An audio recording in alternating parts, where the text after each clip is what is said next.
तथागत गौतम बुद्ध एवं बाबा साहब के चरणों में नमन करता हूँ। आप लोगों को मेरे दोस्त जयसुमान ने बताया, मेरा नाम मोहनलाल सोनकर है। मैं पासी समाज से आता हूँ। वैसे तो यहाँ हमारे भाई बहन जो हमारे आसपास के लोग हैं, बहुत लोग पूछते हैं पासी अलग है, सोनकर अलग है। बहुत सारी एक ही जातियाँ की बहुत सारी जातियाँ हैं, लेकिन मैं कहना चाहता हूँ कि पासी है एक ही जाति है, ना सोनकर है ना कुछ है। पहले पासी के नाम से जाना जाता था और तभी पहले पासियों का ही राज था। चाहे वो लखनऊ हो, चाहे वो बहराइच हो, चाहे वो सीतापुर हो। अगर बहराइच जिला है तो यहाँ पर का नाम है सुहेल देव पासी, और लखनऊ में लाखन पासी, सीतापुर में चीता पासी। ऐसे जितने भी कहीं भी हैं, जितने राजा थे, सबसे ज्यादा करके पासी समाज के थे। लेकिन अब सबसे ज्यादा मनवादी पासी समाज के, सबसे ज्यादा मनवादी पासी समाज के हैं। तो मैं कहना चाहता हूँ अपने साथियों से, अपने भाइयों से, अपने दोस्तों से, 85 से जितने हमारे हैं, मैं उनसे कहना चाहता हूँ, और खास करके मैं अपने समाज वालों से जरूर ये बात कहना चाहता हूँ कि अगर जिस दिन आप लोग सीना तान के खड़े हो गए, मनवादी कहीं नहीं मिलेंगे। आप लोग चुपके निकल रहे हो, इसलिए वो सीना तान के खड़े हैं, इसलिए वो तीला तान के खड़े हैं। तुम उनके आगे जाके सीना तान के खड़े हो जाओ, वो तुम्हारे से 10 कदम दूर भाग जाएंगे। कम से कम लड़ना तो सीखो, कब तक कायर बनोगे? आज इतिहास भी गवाह है कि हम लोग पहले भी वीर थे, आज भी वीर हैं। जाके पता कर लेना किसी थाने में कि वहाँ आज भी चौकीदार पासी है, क्योंकि ये कहानी बहुत पुरानी है। मेरे पापा बताया करते थे कि जब पहले हम देश हमारा जाति पात में बटा और जब राजपाट छीना गया तो हमारे लोग नहीं माने, सब जल्दी से मान गए। तब फिर हमारे लोगों ने लूट मार चोरी करना चालू कर दिया, और फिर इससे पुलिस प्रशासन परेशान हो गई, सोचने लगी क्या किया जाए जो इनको फिर से पकड़ के और इनको बंद कर दिया जाए। पुलिस प्रशासन फिर अपना दिमाग लगाया और कहा इन लोगों को चौकीदारी दे दो, ये अपना भेद अपना ही बताएंगे, तभी ये लोग पकड़े जाएंगे, नहीं तो पकड़ना नामुमकिन है। कहाँ गई तुम्हारी वो वीरता? तुम कायर हो गए क्या? अरे सामने आओ, अब बहुत दिन हो गए गुलामी करते करते, कब तक गुलामी करोगे? तुम भी उसके लायक, बाबा साहब ने तुम्हें वोट का नहीं सबसे ऊंचा अधिकार दिया है, अब तो अपना भला वोट का फायदा उठा लो। तुम भी लड़ना सीखो, कहीं जाके खड़े हो जाओगे चौराहे पे, बस हाथ जोड़ के मैं बहुत गरीब हूँ कहने से क्या वो देने वाला था जिसके सामने तुम रो रहे थे, हाथ फैला रहे थे? कोई यहाँ देने वाला नहीं है। खुद कमाओ, खुद खाओ, खुद लड़ना सीखो। अगर तुम लोगों ने संघर्ष किया होता तो आज हम लोग कहाँ होते, हम सोच भी नहीं सकते थे। तुम लोगों ने संघर्ष नहीं किया, इसलिए हम लोगों को संघर्ष करना पड़ता है। अगर हम नहीं करेंगे तो हमारे बच्चे भी दर दर ठोकरे खा के घूमेंगे।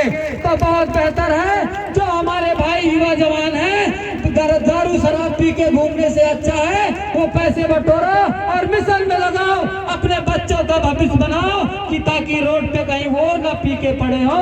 तुम तो इतने दिन से पड़े ही हो। और जितने मेरे भाई हैं सबसे यही कहना चाहता हूँ कि जाति छोड़ दो, सिर्फ एक ही चीज रखो, मानव मानव एक समान। क्योंकि जातियां तो सिर्फ जानवरों में होती हैं। मैं रास्ते में आ रहा था, मेरी बहन बता रही थी, मैं सुन रहा था कि जातियां सिर्फ जानवरों में होती हैं। यहाँ तो अगर जातियां होती तो मुझे तो यहाँ मैं इस गांव में आया हूँ 1-2 बार, और पीछे वाले गांव में, यहाँ नहीं आया हूँ। लेकिन अगर यहाँ जातियाँ किसी को होती तो मैं भी बता देता आप इस जाति से हो और आप इस जाति से हो। क्योंकि अगर मैंने नहीं बताया होता कि इस जाति से है तो आप कोई नहीं जानते थे कि मैं किस जाति से हूँ। लेकिन अगर गाय बंधी हो तो कोई पूछे ना क्या है, तुरंत बता दोगे ये गाय है। तो जातियाँ वातियाँ यहाँ कुछ नहीं है, और आप लोग सब जातियों के चक्कर में ना पड़ो, क्योंकि जब आप आज करोगे तब कोई दूसरा कल करेगा। मैंने अपनी बहन की शादी किया, मैंने बौद्ध धर्म से किया, तो वहाँ पे मेरे कई दोस्त लोग आए, और वहाँ पे खाना खाने का जब काम चालू हुआ तो कुछ लोग हमारे, बहुत सारे लोग आए। तो एक हमारे दोस्त हैं, वो गौतम जाति के हैं, अतुल वीर गौतम नाम है। उन्होंने खाना खाते समय बाल्टी उठा लिया तो कुछ लोग वहाँ और खड़े थे, वो कहने लगे अब तो हम यहाँ नहीं खाएंगे, यहाँ तो सब चमार परस रहे हैं। मैंने उन लोगों से कह दिया खाना है तो खाओ, नहीं तो रास्ता देखो, खाने वाले बहुत है अगर तुम्हारे पास खिलाने का पैसा है तो किसी के ये मत सोचो ये तुम्हें भगा देगा तो ये हो जाएगा। फिर उन लोगों ने, जो लोग मुझे नहीं पहचानते थे, ऐसा उन लोगों ने मेरा कहे हुक्का पानी क्या चलता था पहले मुझे नहीं मालूम, बंद करवा देंगे, ये है बंद नहीं करवा दिया, हमको हमारे जिले में फेमस कर दिए। हुक्का पानी मेरा नहीं बंद हुआ, जहाँ मैं जाता हूँ तो 4 लोग और इकट्ठा हो जाते हैं। यही माहौल है क्या? वो यही माहौल है वो क्या? तो हम जानते हैं अच्छा हुआ। अगर आपका कोई विरोध कर रहा है तो आप उसको रोको मत और बढ़ावा दो। तुमको फेमस कर रहा है वो, तुमको फैला रहा है, जो नहीं जानता होएगा वो भी जानेगा, और जब ज्यादा हो जाएगा तो हद पार कर देना, लोग तुम्हारे नाम से भी डरेंगे कि आज के बाद कोई उसके करीब भी मत जाना। तो मेरे भाइयों और मेरे जाति के लोग, मैं कहना चाहता हूँ वक्त बहुत कम है, जितना दम है जोर लगा दो। वक्त बहुत कम है, जितना जोर है लगा दो। कुछ लोगों को मैं जगा रहा हूँ, कुछ लोगों को तुम जगा दो। कुछ लोगों को मैं जगा रहा हूँ, कुछ लोगों को तुम जगा दो। मेरे भाइयों और जो मेरी माताएं बहनें बैठी हैं, ये तो पाखंड की दुनिया है, तो पहले से फैलाए हुए हैं, क्योंकि जो 35 साल से फैला है वो 5 साल में नहीं निकलेगा। 35 तो पता नहीं कब से फैला हो, मेरे दादा परदादा सब इसी में ढेल गए और कुछ नहीं कर पाए, वहीं हैं। हाँ, सुनते थे कि पहले हमारे कुछ 400 बीघा जमीन थे, दादा बाबा हाथी चलत रहा है, हम तो पैदल हाथ चले थे, जिनके 400 बीघा रहा वो पैदल चलते हैं। तो आप लोगों से मेरा कहने का मतलब ये है कि चाहे थोड़ा खाओ कम खाओ, ये मत सोचो कि आपका बच्चा पढ़ेगा तो नौकरी करेगा, ये सोच के मत पढ़ाओ। इतना सोच के पढ़ाओ कि ये पढ़ेगा तो सवाल जरूर करेगा। इतना सोच के अगर आप पढ़ाओगे तो आपके बच्चे आपको कहाँ ले जाएंगे आप सोच भी नहीं पाओगे। क्योंकि बहुत लोग कहते हैं कि आज घर में जब लड़ाई होती है तो कहते हैं मेरा लड़का आज मुझे मारा, गाली दिया। वो तुमने उसे उसी लायक का बनाया है तब उसने आपको गाली दिया है, क्योंकि जब उसी के सामने आप भी अपने बाप को गाली दिए थे तब उसने आपको उस लायक किया, तो आप समझा और आपको वो गाली दे रहा। अगर आपने उसे अच्छी शिक्षा, अच्छा ज्ञान और अच्छा रास्ता बताया होता तो वो आपको कभी गाली नहीं देता। तो हमारे भाई बहन बहुत जगह जाते हैं तो देखते हैं, कहते हैं अरे वो दादा के लड़का बहुत पढ़ा होशियार है, दादा के लड़कों से तुम्हारा लड़का ज्यादा चाप्टर है लेकिन तुम लाइन नहीं पकड़ा पाए। क्योंकि जब ये अनपढ़ गंवार है तो मुंबई का बिना पूछे रास्ता चला जाता है, और दादा का लड़का अगर पढ़े हैं तब वहीं लखनऊ जाए पे हैं, वहाँ बोर्ड ढूंढते कहाँ लाग है।